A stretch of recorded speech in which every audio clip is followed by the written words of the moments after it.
प्रतिवर्ष परि ओडिशा उपरकू माड़ी आसुछि ए मे मासरे आउ एक बात्या एने आंचलिक पाणीपाग विभाग पक्षरु जारी ହେଲା एक बड़ सूचना।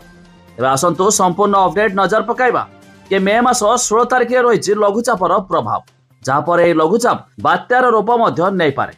आसंतु जानिबा ता पूर्व वीडियो को लाइक करंतु सब्सक्राइब करनथिले एबे सब्सक्राइब करी पाखर थिबा घंटी चिन्ह को दबाइ दियंतु। राज्य रे आरंभ होइछि असह्य गुळगुळी।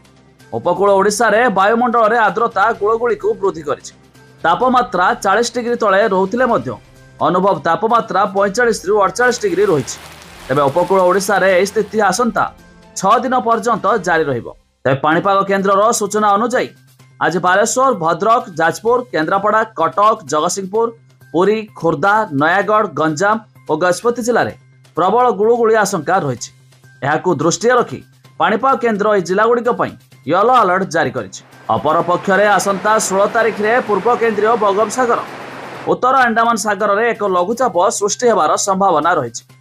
तेबे लघुचाप अधिक घनीभूत होइपारे बोली अधिकांश मॉडल आकलन करिसेंति। जेहेतु वर्तमान प्राक मौसुमी बात्या ऋतु जारी रही से पाणीपाग जनित स्थिति उपरे आईएमडी नजर रखिछि। तेबे 2021 मसीहा मे मास 23 तारिख रे सामुद्रिक झड़ यश घनीभूत होइथिला।